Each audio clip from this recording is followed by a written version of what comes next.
Good morning. Good morning. Welcome to Breakfast with the Brookses, guys. I hope everybody is doing really, really well. Super excited to have you guys on for Breakfast with the Brookses. Now, I'm a little bit challenged this morning because clearly I do not have my partner.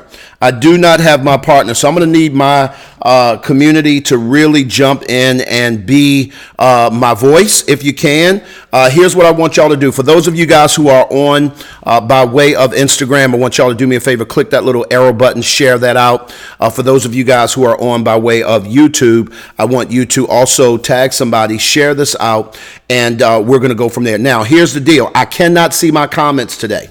But what I will do, as soon as this is over, I'm going to check in and I will go ahead and respond. Hopefully, Cherie will get a chance to jump on. For those of you guys who are just jumping on, my name's Glenn P. Brooks Jr. I'm an author, I'm a speaker, I'm a coach. I'm super excited, super passionate about what we do. Cherie and I created an online relationship academy about a couple of years ago, two and a half years ago or so, that's designed specifically to grow people in their relationship skill set. I want you to put that in the chat, relationship skills. Most people think that love is enough in order to be able to help you navigate relationships. And here's what I'm going to promise you guys. Here is what I am going to promise you. It ain't enough, right? Hold on one second. I'm playing with something really quickly because I'm challenged to see my comments. Hold on, guys. Hold on. If you guys on YouTube can hear me, I want you to give me a thumbs up. I think I can see my chats now. So hold tight. I think I worked something out to where I could see my chats. Hold on one second, guys. Happy Saturday. Good. Dana, good. See you there. Cherie, you put it in the chat. Relationship skills. Good to see you there, babe. I know that Cherie is not here. Those of you guys are asking, why isn't Cherie here? She's not here because she is not feeling well. So we just got back from a cruise a couple of days ago, actually last week, right? And in us getting back from this cruise, guys, Cherie has been jacked up more than anything else. And poor thing, she's got an upper respiratory infection. And so you guys do me a favor. Pray for my wife. Pray for your sister. I'm hoping that she'll be good for Mother's Day tomorrow. Amber, good to see you. Jacqueline, good to see you. Nikkei, good. Thumbs up. Tiara, good to see you on Instagram. Angie, good to see you on Instagram. It looks like we're rocking and rolling. And so what I am going to do, guys, is I'm going to help you all understand some things that I think are fundamental, quite frankly, to growing relationships. And so today we're going to talk a little bit about parenting. If you are a parent, put parent in the chat. If you are a parent, put parent in the chat. Put it in the chat. Happy Mother's Day. Excuse me. I'm excited. My chats is working. I can see people chiming in. Okay, great. Good morning. I see that. Hold on one second, guys. Let me hide my bookmarks so I can see really super clearly here. Okay, awesome. So today I don't have Cherie. Tiara is a parent. How many kids do you have? If you're a parent, how many? How many children do you have? And do me a favor, if you can, put their ages. This is going to be critical to what we're going to talk about today, guys. So I need y'all to participate. If you have kids, I want you to put how many. So for us, it's 2, and I would put 25. I got to think about it for a second, and 33. Our daughter will be 34 here in a couple of weeks. Our son will be 26 in October. And so, yes, so that's what I want you guys to put in there. Put the number of kids that you have, right? And then at the same time, I want you to put their ages. And the reason why, guys, is we're going to talk about some things today. I think it's going to really revolutionize how it is that you guys parent, how you think through parenting, because at the end of the day, nobody gave us a manual for this, guys. Nobody did. So, great. So I got a couple of people who are showing up parenting, great. Parenting, Jacqueline has 125. Phyllis has 123. Tawana, happy Mother's Day to you. Dana, 2 adult children, 28 and 30. Cherie, yes, we have 2, 25 and 33. Lynn, Irvin, good to see you, sis. 41 and 31. 2. Nikkei, she's got 3. 2 43-year-old twins and a 31-year-old, I think is what she's saying.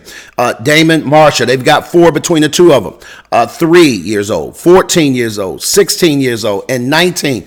I'm going to need us to stretch hands towards Damon and Marsha. I'm going to need us to stretch hands and pray for them too, because that is crazy.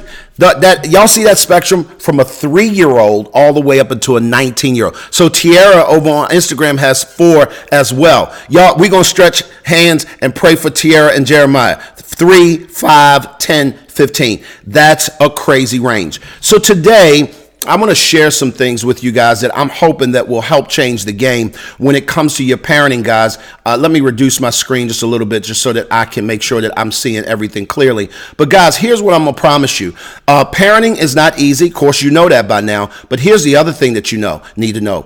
Parenting is different depending on the ages. Now, we all know that, right? But I want to give you guys sort of the stages that you should be thinking about, because every child grows through stages in their age, right?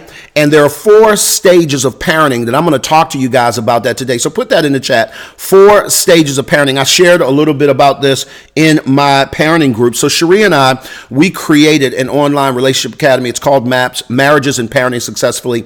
Every Tuesday night at 8:30 p.m., we meet with a group of parents. And what we do is we drill down on best practices for parenting. We drill down on what the experiences is like for blended families, what the experience is like for biological families, what's going on.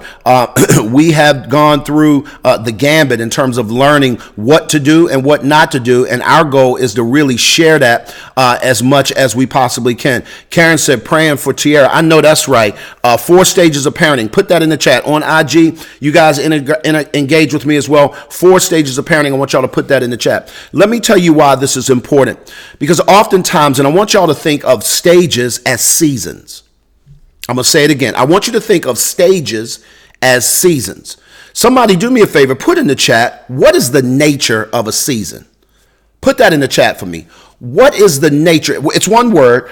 If you can count on anything relative to seasons and you had to describe the nature of a season, what would it be? Put it in the chat. I'm looking for one word. There is a characteristic of seasons that's synonymous with the stages of parenting.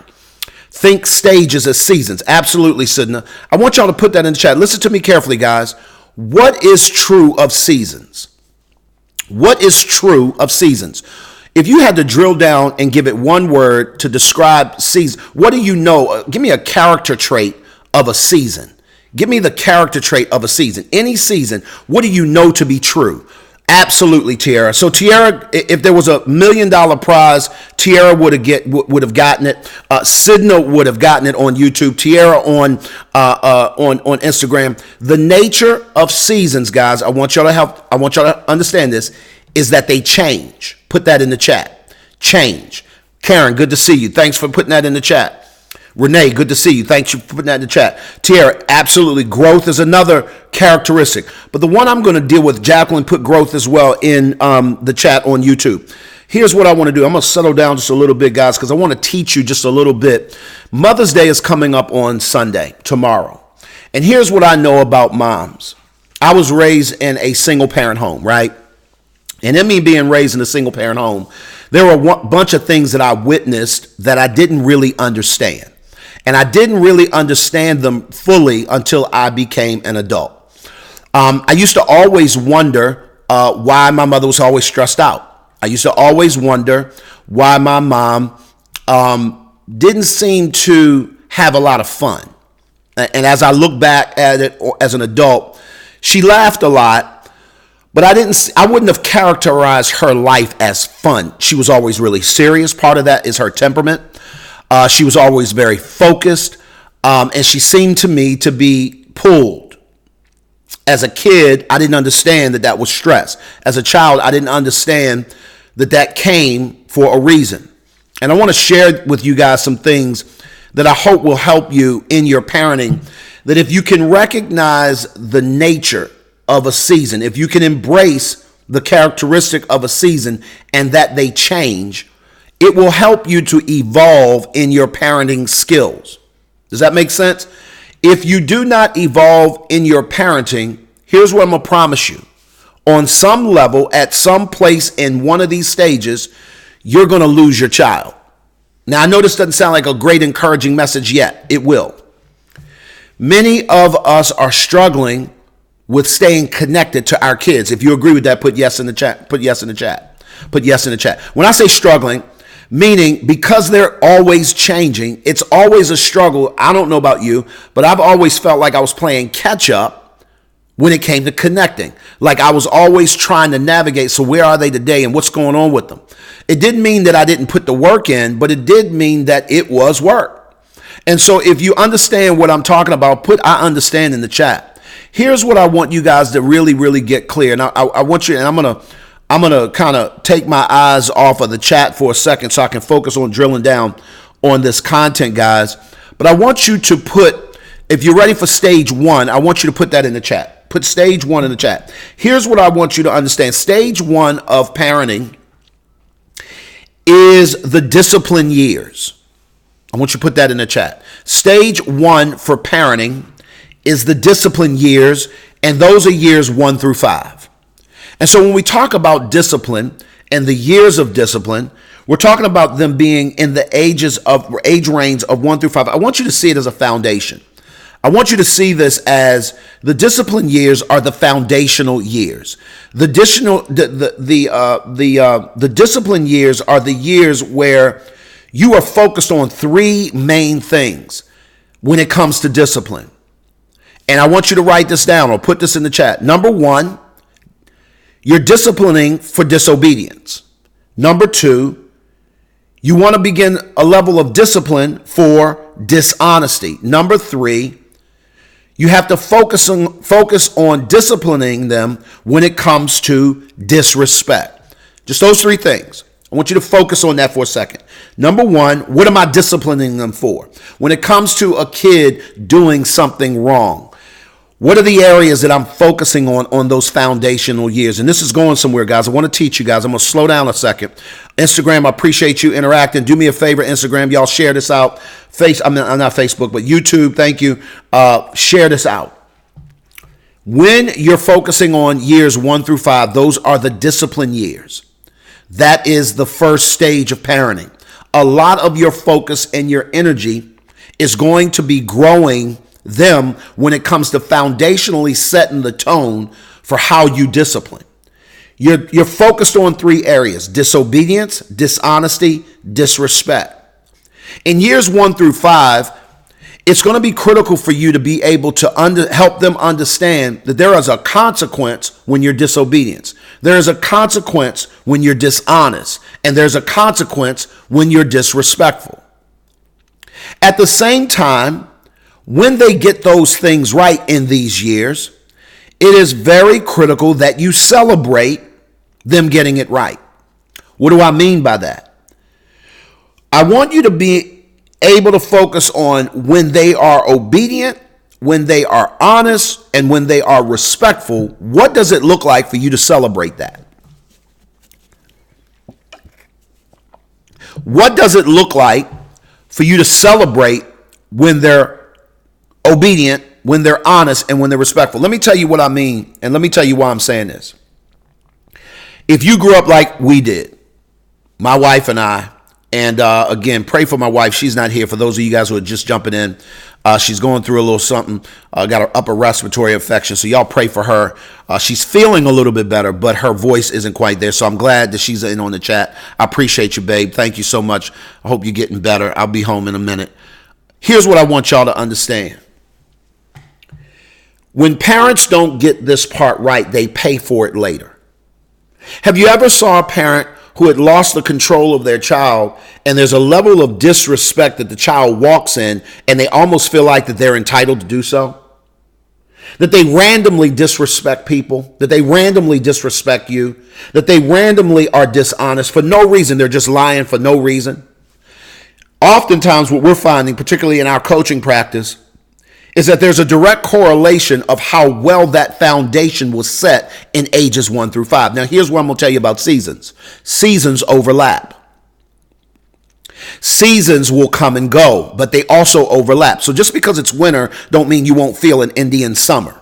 What do I mean by that? Just because the window has closed on you to discipline them doesn't mean it's closed forever.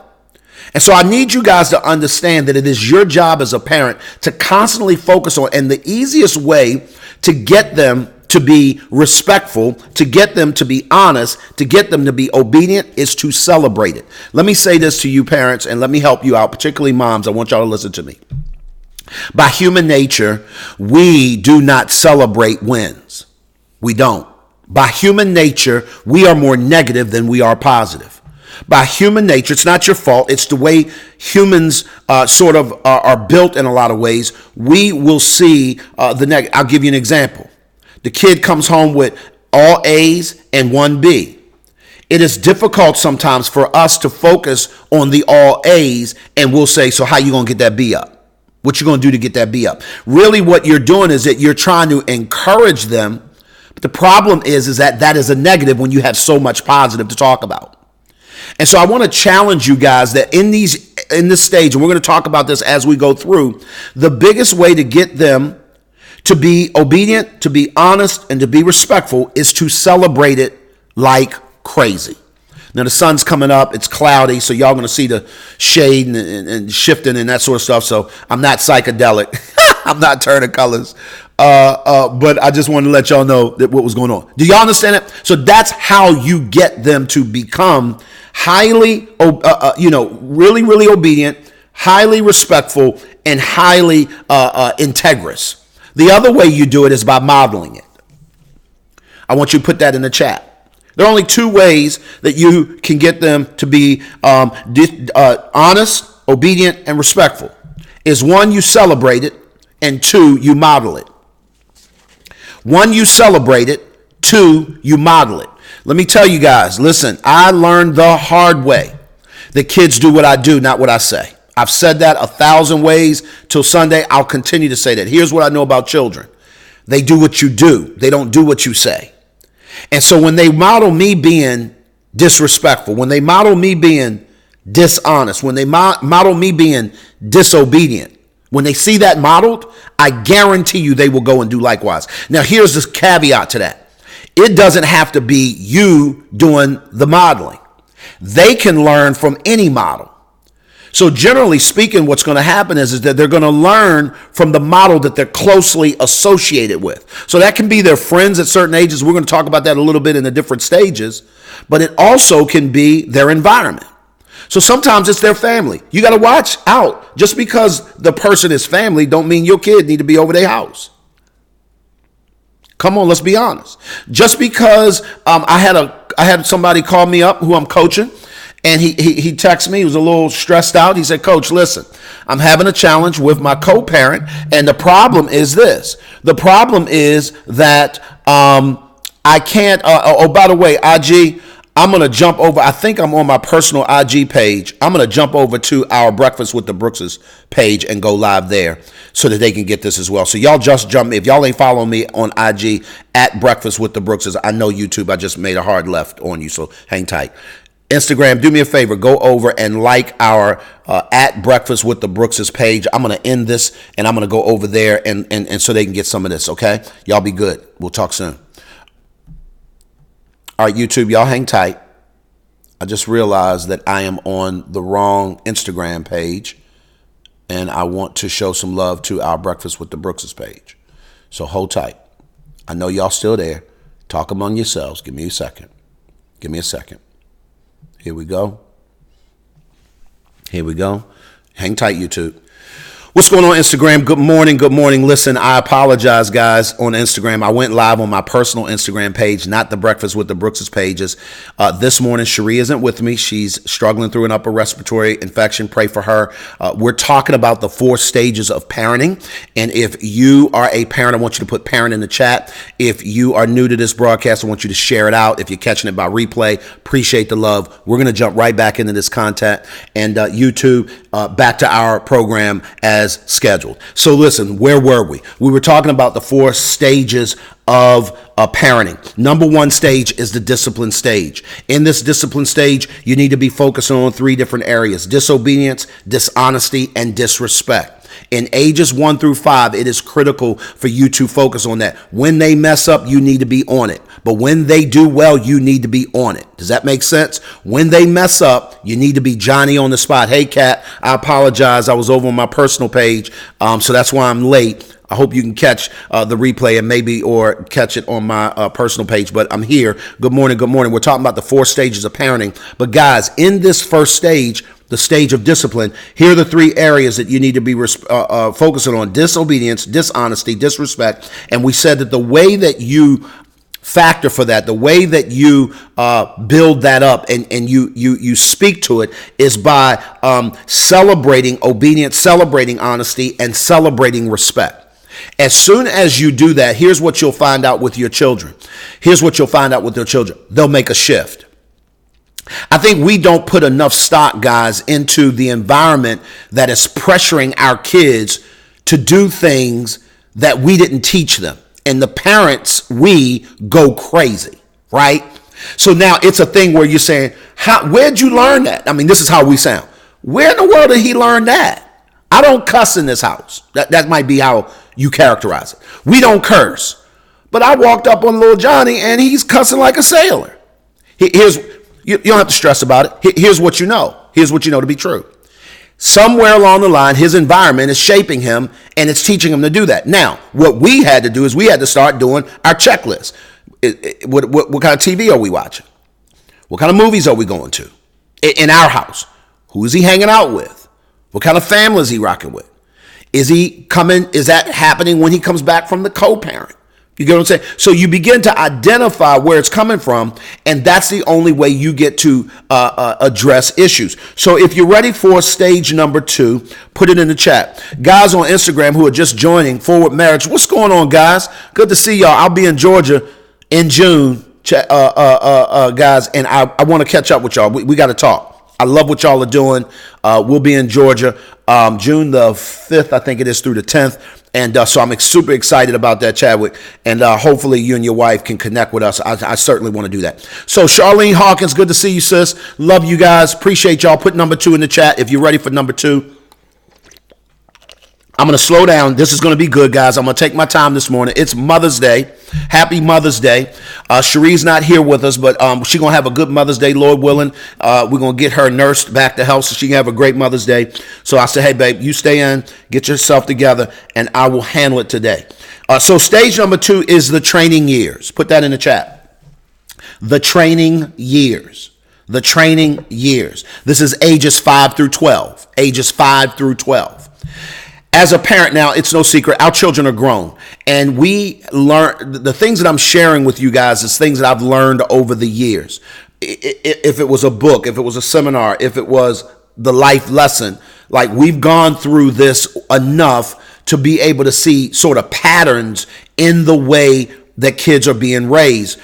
This particular information on the 4 stages of parenting, I picked it up from a podcast that I was listening to, one of my favorite communicators in the whole world, Andy Stanley. I love this man to pieces. He was talking about this, and I said, ooh, I'm going to put my spin on this because this is the truest thing I've ever heard. Guys, when you focus on understanding that parenting happens in stages, or what we said earlier, parenting happens in seasons.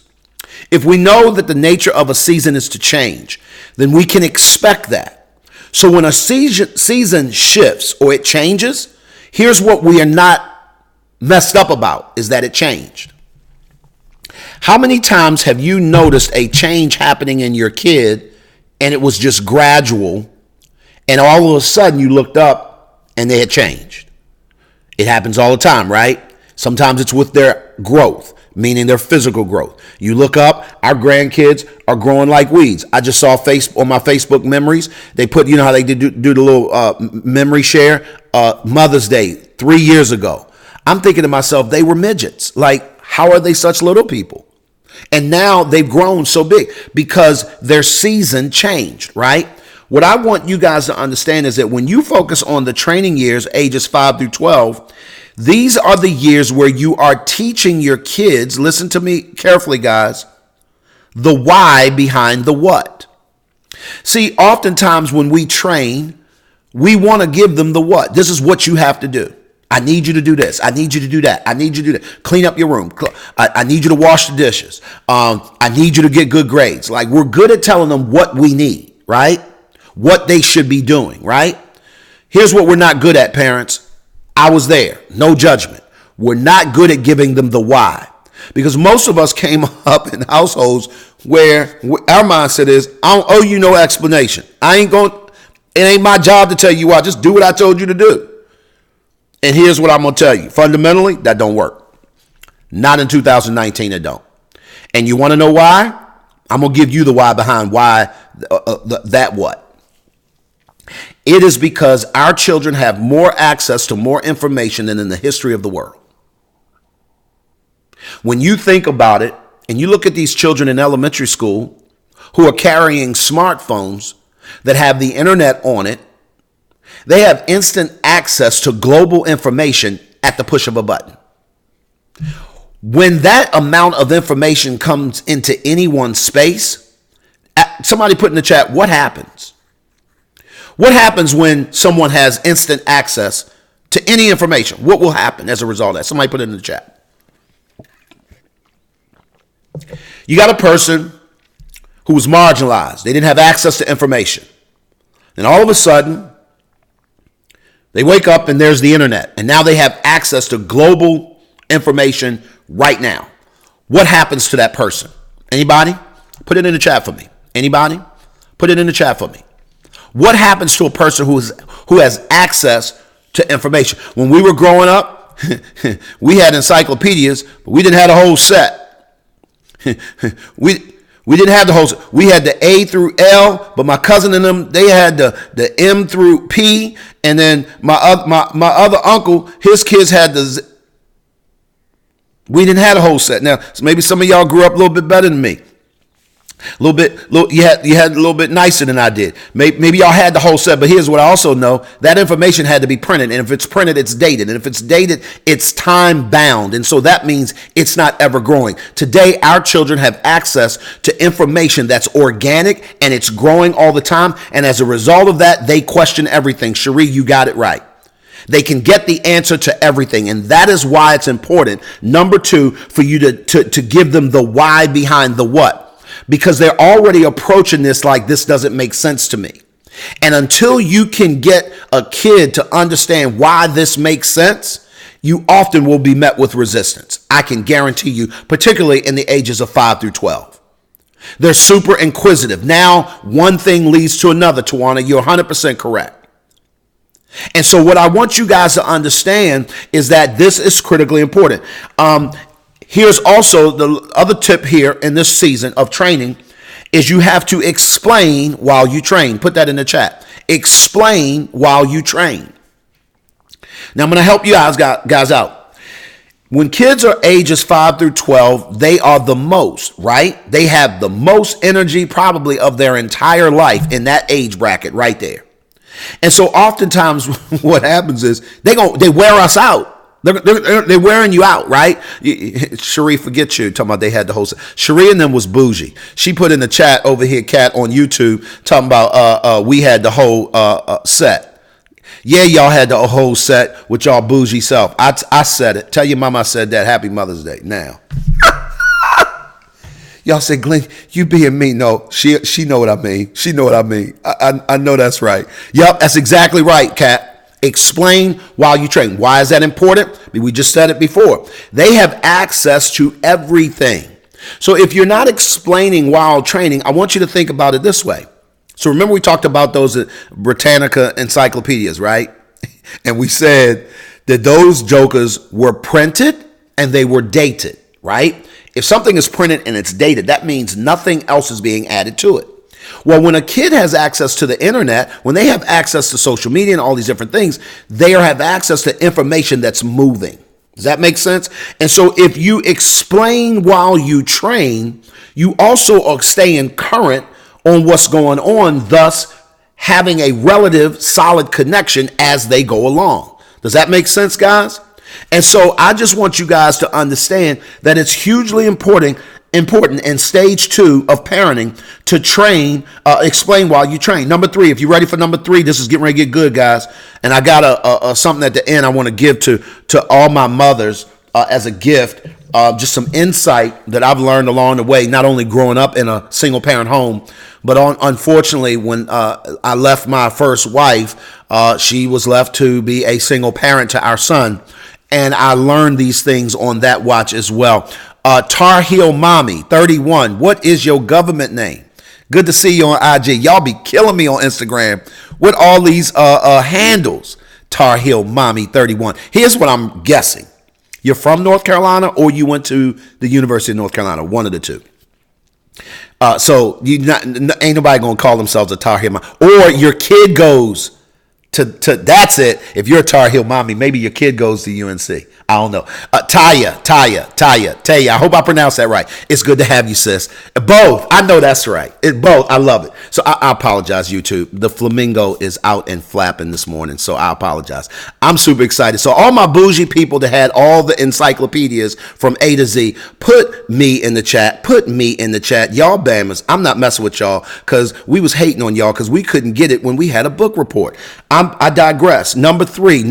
I ain't lost you. I got my notes today, y'all. I got my notes. So I'm not going to get but so far off course. Here we go. Number three, we're talking about 4 stages of parenting, guys. Listen, number 1 we said was the discipline years. Put that in the chat. Number 2 we said was the training years. Put that in the chat. Number 3 is the coaching years. Now it's starting to get fun. Now life for you is starting to get a little interesting. And when I say fun, I'm being a little facetious, little tongue in cheek here, but I'm serious as well. Now it's starting to get fun, right? Because in the coaching years, listen to me careful, guys, you now are positioning yourself to be very self-aware of when you're connecting versus correcting. I want y'all to hear that. This is the seasons, years 12 to 18, that you're now connecting versus correcting. And you need to be very self-aware of when that's happening. Let me give you an example. 12 through 18 is the final stretch of the time that they're in your home. Okay? In most cases, kids leave home after 18. They go on to either college or the military or whatever. Maybe they get a job, they get their own apartment, whatever. In some cases, they stay home, but they're still doing that. They still may go to college. They still may, they probably won't stay home if they're going in the military. But the point I'm making is that that's the time where you know this is it. When we was growing up, it was as soon as you 18, you getting out of here. Now, if my mother tunes into YouTube, she'll be laughing because I talked to her last night. She said, I'm going to try and catch y'all tomorrow in the morning. But I never will forget, guys, that I knew that come 18, I had 2 choices. I was going to college or I was getting a job. Going to college or getting a job. If I didn't do either one of those, and a job, the military is a job, right? Military, job, same thing. And it was very clear from the time we were 12 through 18. Because after 18, if you don't have a job or you're not in college, you're going to have to start paying rent. If you're going to stay here, it's time for you to pay rent. And my mother wasn't playing. She was drilling down on that, y'all, like every other. As a child, it seemed like every other time she got mad or she wanted to say, she never let us forget that, right? So here's what I want y'all to understand. Most parents I've watched, particularly as a coach, forget that in order for a child to leave successfully, they have to be and stay gone because they've gone on with their life. They must be trained properly. Because the minute they get out there and they run into a brick wall and they've not been trained properly, what are they going to do? Somebody put it in the chat, please. What are they going to do? The minute they go out into the world after 18 and they hit a hiccup in the road and they either weren't trained properly or something hit them unexpectedly, what are they going to do? What are they going to do, guys? In most cases, what are they going to do? What are they going to do? Somebody put it in the chat. Talk to me. What are they going to do? And the reason why I'm saying this, guys, is I need you guys to understand this piece. This is fundamental. 12 to 18 is the training years. It's the connecting versus correcting. And when you focus on correcting too long, what happens is that they will come back home. Thank you, Sidna, for putting that in the chat. They'll come back home. And you know why they'll come back home? Because their training makes it necessary. I don't have time to completely unpack that. If you guys want to join our MAPS Relationships Academy, I would love for you to do that. Just go to the link in the bio on Instagram.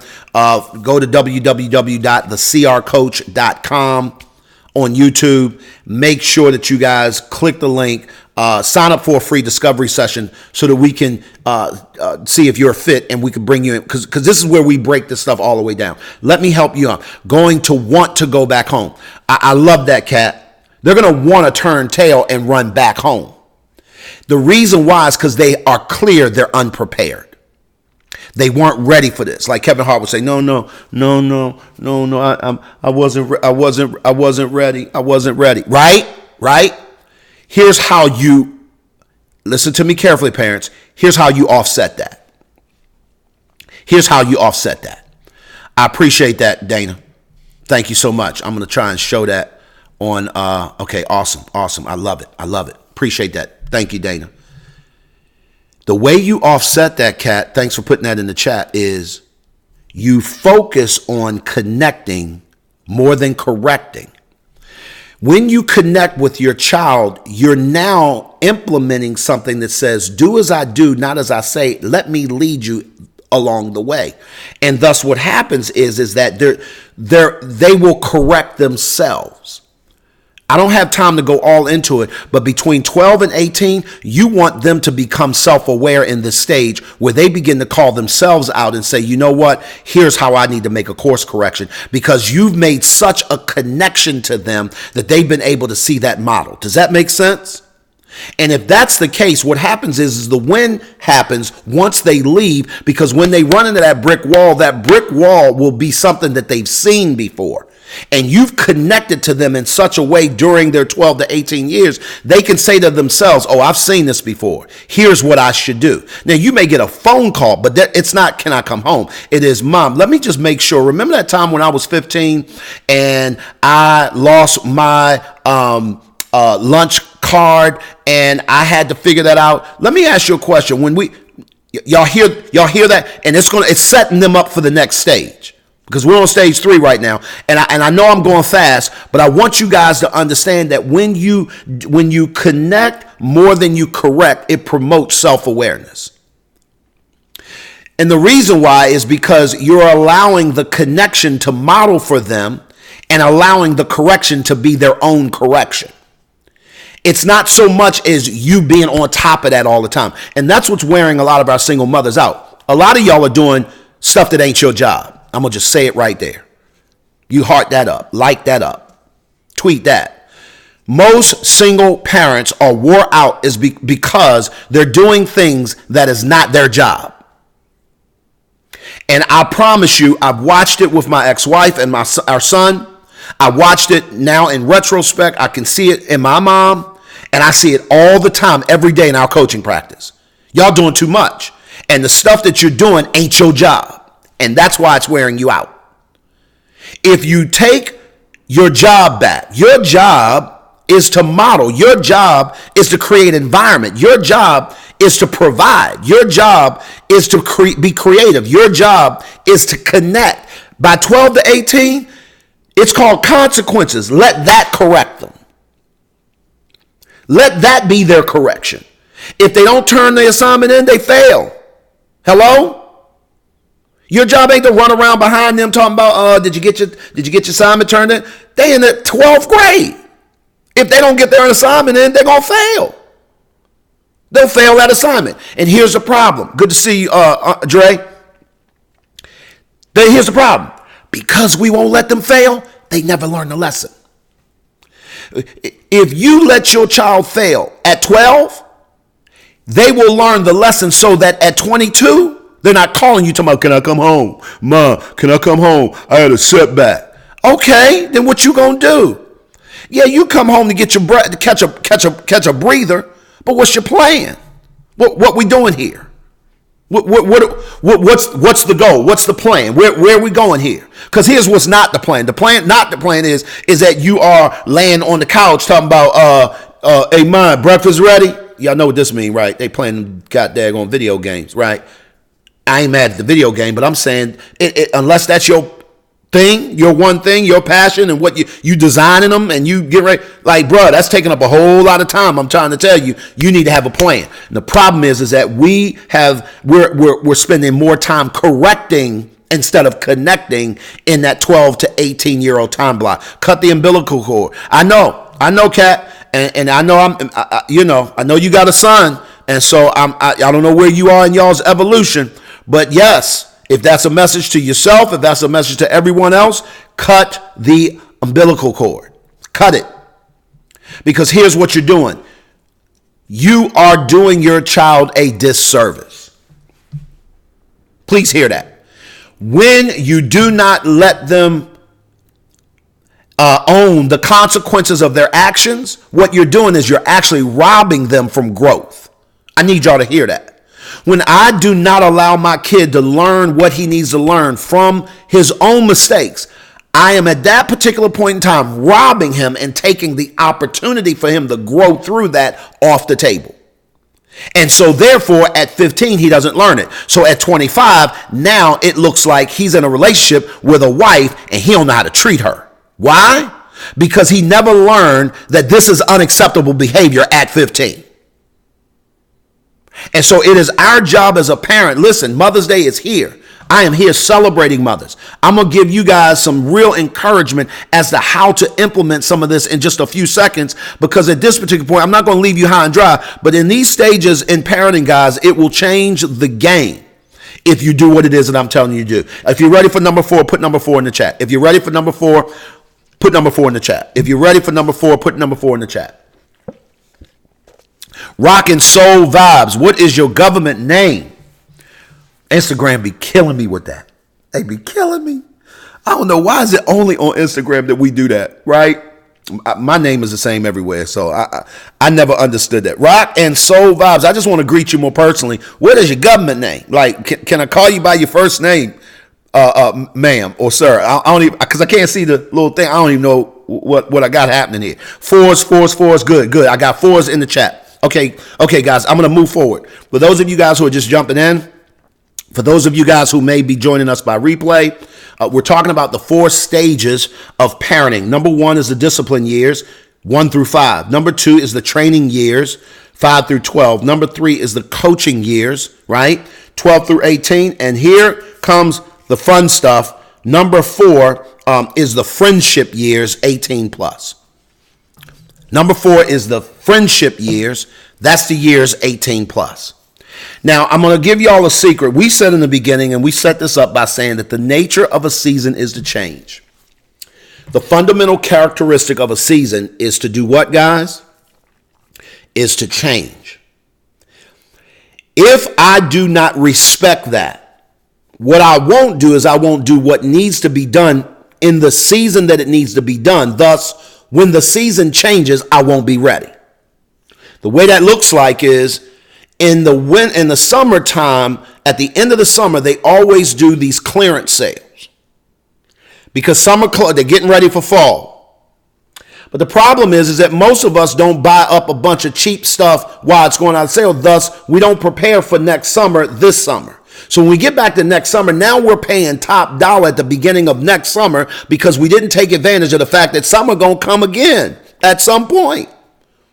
So instead of stacking up on 3 or 4 different items and being able to do that, particularly as an adult when you stop growing for the most part, you don't do that. Or you don't add another pair of shoes, something that you don't add another. You're going to say. So what we do is we go into the other season ill prepared for the next season to come. The same happens when you're going from one season to another. If you don't prepare for winter in fall, you will freeze.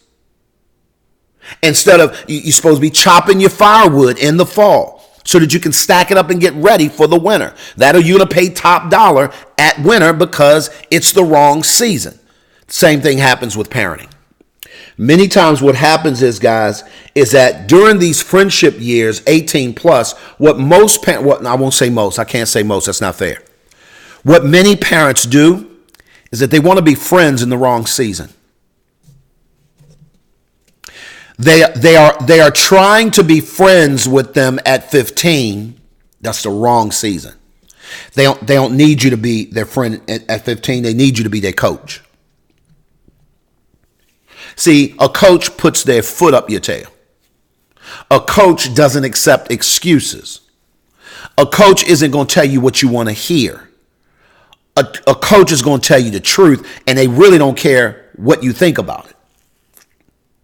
A coach is going to speak truth. They're going to speak it in love if they're a good coach, but you're going to know they ain't playing. They're not interested in being your rah-rah buddy. And when I say not friends, I don't mean not being friendly. They're two different things. And so, Charlene, you understand it. There are times where you've had to tell your son, listen, here's what needs to be done, period. I ain't got time to fluff that up. Because at 12 years old, if you don't get this right, you're going to be jacked up here in a few years. So let's get it together right now. And this is what needs to be done. Because by the time you get to 18 plus, this is the friendship years. These are the years now where you have successfully transitioned from parent to coach. And now you are able to train, but you're also able to train a champion who has learned a lesson. And I'm going to promise you, there's a very different relationship that a coach has with a player when they both are champions versus the ones who are trying to get there. Now we can chill a little bit. Now we can celebrate victories a little more. Now we can hang out. I can tell you right now, I am absolutely over the moon about the adult relationship that I have with my adult children. Love it. Love it. But there are some parents that I get to talk to, and my heart bleeds for them, where their kids can't stand them once they leave home. Their kids don't want to come back. They're not interested in talking to you. You can't pay them to go to church with you on Mother's Day. That's the truth. And oftentimes what I found to be the case is because fundamentally something has gone wrong in those formative years, and the kid now has another perspective, and it's to get away as opposed to come back. Here's the goal. I want y'all to hear this. If you're passive in those early years, it will cause you to overcompensate in the later years. I'll say it again. If you're passive, if you hear this, hear me clearly, guys. If you're passive, if you don't take this to heart, if you don't execute on what I'm saying in the early years, it'll cause you to overcompensate in the latter years. So by the time they're in college, now you are still finding yourself mothering. You're overcompensating because you recognize that you didn't train. When our daughter went to college, it was 3.5, almost 4 weeks before we heard from her. Not because she didn't want to talk to us, but because she was grinding. And when we did talk to her, we called her, we was like, hey, we wanted to give you your space, but at this point now, it's like, is everything okay? Called her up and she says, Dad, yeah, everything is okay. I'm sorry I hadn't called. But here's the deal. I said, what's going on, babe? I will never forget this conversation. She said, it's a little crazy. A lot of things going on school-wise. But I'm finding that these kids in my class are really jacked up. I said, what are you talking about? She said, everybody is crying. Everybody's going through emotional stuff. And I said, what in the world's going on? She said, they're not used to the workload. The workload is crushing them. Now, I haven't been connecting with you guys because I'm working. I'm grinding. I'm getting it done. And I ain't got time. I'm tired. Da, da, da. So we understood that. She said, but they ain't calling because they're distressed. Meaning they're not connecting to their parents because they wore out. They're crying in class. I said, what are you talking about? She said, here's the truth. Here's the truth. She said, Dad, I realized that the kind of high school I went to prepared me for this place. And I thought I would never thank y'all for sending me to the private school that y'all sent me. But I just want to thank you. I said, why? She said, because sitting up, it doesn't freak me out to have 4 papers due in a week and it has to be done this way and I have to read 5 books. That don't freak me out. And so, yeah, it's going to cause me to have to do a whole lot of work. But I'm not broke down and crying because I was prepared. That's just one area. Here's the truth. I had to recognize that unless we prepare our kids in the season that they're in for the next season, when they get to the next season, you'll find out they won't be prepared. And if they're not prepared, they're coming back. And if they're coming back out of season. And if they come back out of season, you're going to be challenging your patience level, your resource level, because big kids want big things. And when they living back in your house, now they eat more. They sleep. Now they take up more air. Now they're using more electricity, and it's going to cost you more. So here's what I want to encourage you guys. If you find that you have children in these different stages, do everything that you need to do in order to be able to train them properly in those stages. I've got 4 things that I want my moms to do. Do y'all want to hear what those are? Put a yes in the chat. Right now, I want to talk to the coach in you, Mom. Listen to me. I want to talk to the coach in you. Right now, I want to talk to Coach Mom. I want to talk to Coach Mom. If you're a coach mom, if you're a mother, put yes in the chat. Talk to me. Talk to me. If you want these 4 things, put yes. I want them. Talk to me. Talk to me. Talk to me. If you want to, okay, good. I love it. I love it. I love it. Preparation plus opportunity equals success every time. Every time. I see you, Taya. I see you. It's I'll make sure I got your name right. It is Taya, right? Taya. I think I got it right. I'm scrolling back down. Okay, yep. I see you, Tar Heel Mommy. 31. I love it. I tell my son all the time. I'm not your friend. I'm your father coaching you through life. 100%. But here's the thing, Dre. Here's the thing, Dre. I want you to practice in a way of modeling coach and not talking about being a coach. Let me tell y'all the secret.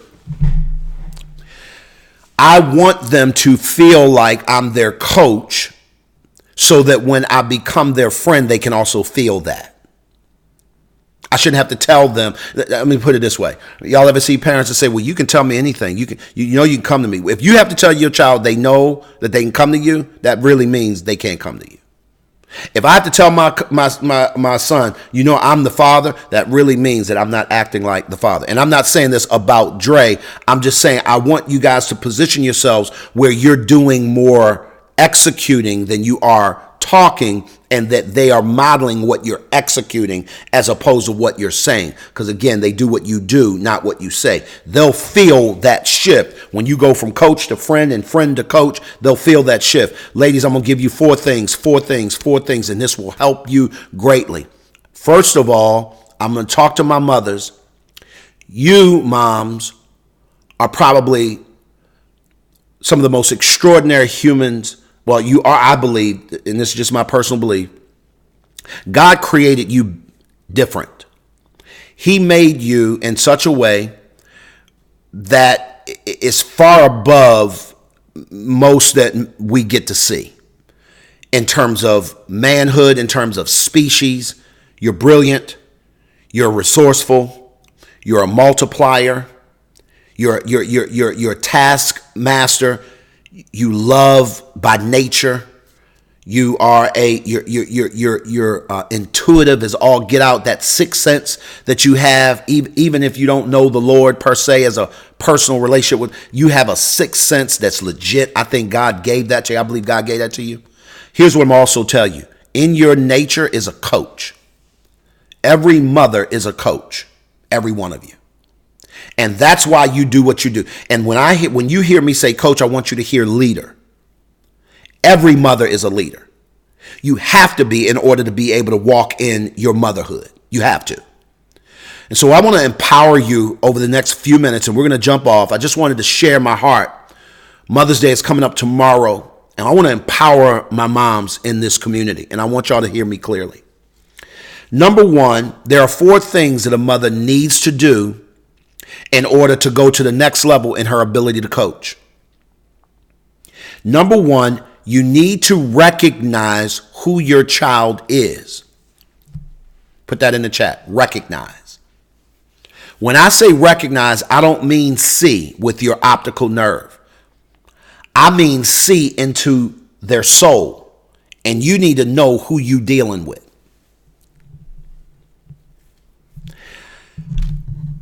I'm going to slow down because if I'm not careful, I'll start crying. When I wrote my first book, How to Raise a Man Not a Mama's Boy, and I allowed my mother to read the manuscript before it was published, she broke down in tears because I was sharing some truths that she had never known. Truths about me being bullied, truths about me being molested, truths about me going through. And she said a statement, I actually put it in that book, that I will never forget. With tears in her eyes, she said, I never knew. I said, what do you mean, Mom? She said, I never knew. I feel so bad. I'm so sorry. I just never knew. I said, what are you talking about? Never knew what, Ma? I thought she was talking about the abuse and the different things that I went through. She said, I never understood who you were.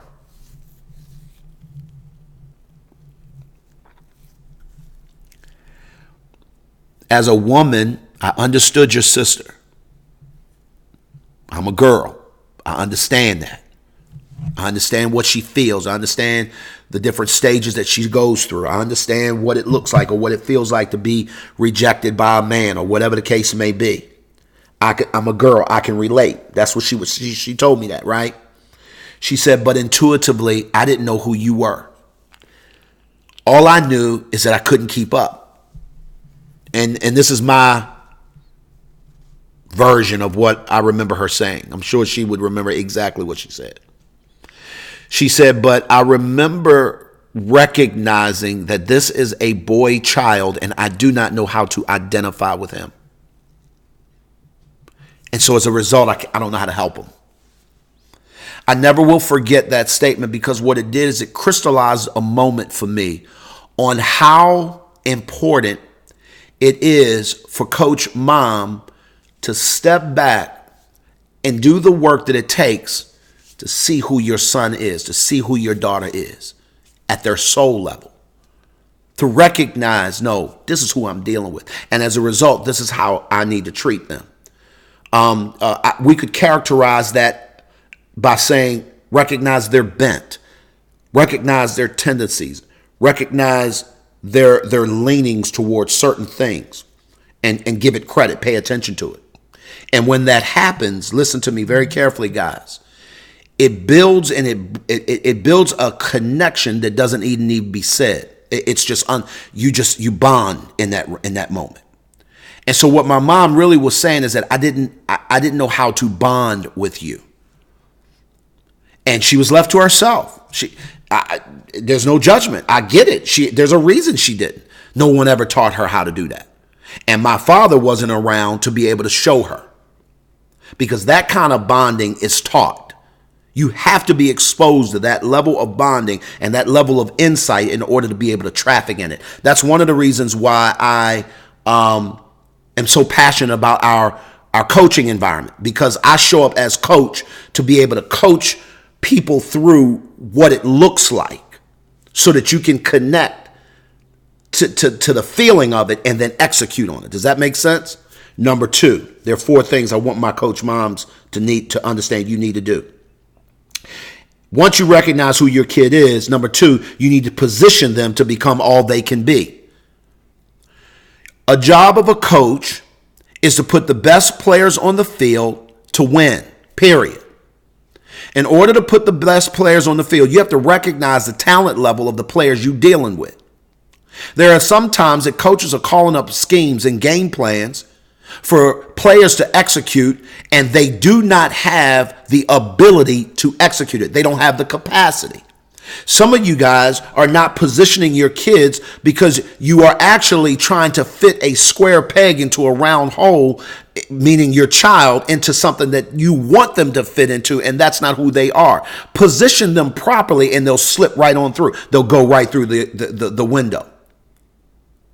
Sometimes you need to back up, and sometimes you just need to refocus and you need to regroup and ask yourself the question, what do I need to do to position them to win? Put the right players in the right place, and I guarantee you'll get a win. The problem is that you got the right players, but they're in the wrong place. The right players is your child, but most of them are in the wrong place. In Jim Collins' book, Good to Great, he talked about having everybody on the bus, but having them in the right place on the bus.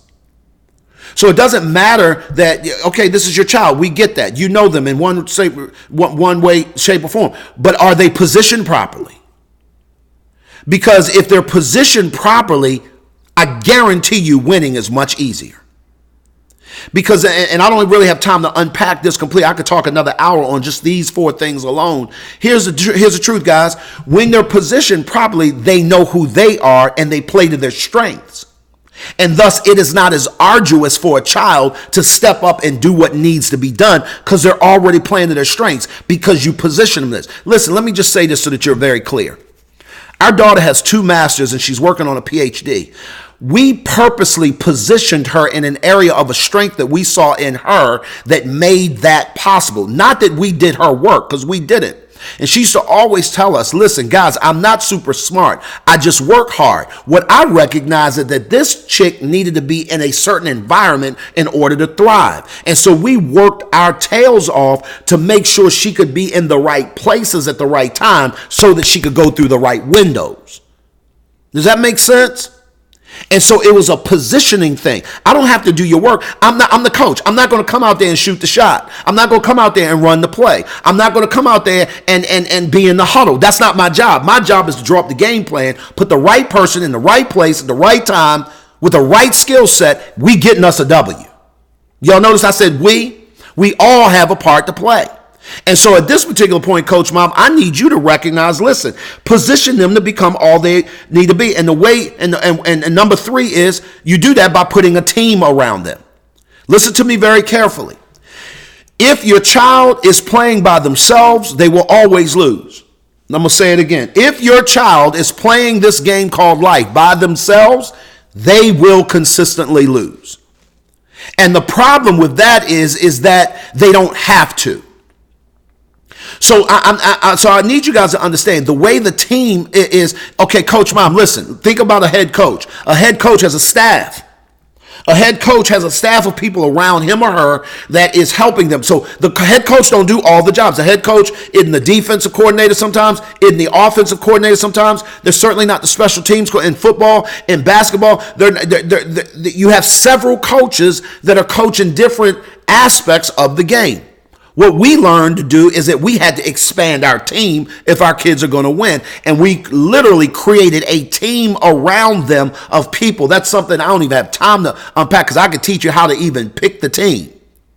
Y'all need to y'all need to come on and be a part of this daggone Relationship Academy because I promise you, we need to get together because too many people are losing unnecessarily. So listen to me carefully. Put it in the chat, www.thecrcoach.com. Hook up with me. Let's get it because you can win. Here's the last thing. Number 4. Are you ready for this? Are you ready for this? Are you ready for this? Number 4, and we're done.